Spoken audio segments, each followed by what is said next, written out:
వసంత పంచమి అంటే ఏమిటి? వసంత పంచమి రోజున అక్షరాభ్యాసం ఎందుకు చేయిస్తారు? అలాగే ఈ రోజు పసుపు రంగుకుండే ప్రాముఖ్యత గురించి తెలుసుకుందాం. మాఘ శుద్ధ పంచమి నాడు వసంత పంచమి జరుపుకుంటారు. వసంత ఋతువుకు స్వాగతం పలికే పండుగే వసంత పంచమి. దీనినే శ్రీ పంచమి అని కూడా అంటారు. చదువులకు అధిదేవత జ్ఞానప్రదాయిని అయిన సరస్వతీదేవి ఈ రోజే జన్మించింది. అక్షరాలకు అధిదేవత అయిన సరస్వతీదేవి బ్రహ్మదేవుని యొక్క భార్య. ధవల వస్త్రాలు ధరించి ఓ చేతిలో వీణ, మరో చేతిలో పుస్తకాలు పట్టుకుని పద్మంపై ఆసీనురాలై ఉండే శ్రీ సరస్వతీదేవి గురించి పద్మపురాణం పేర్కొంది.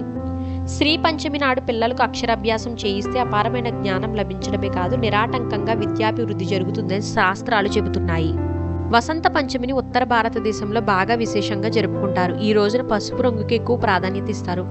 పసుపు రంగు దుస్తులు ధరించి పసుపు రంగు వంటకాలు తయారు చేస్తారు. ఎందుకంటే సరస్వతీదేవికి ఇష్టమైన పసుపు పువ్వులు కలిగిన ఆవాల పంట యొక్క కోత సమయాన్ని పండుగ సూచిస్తుంది.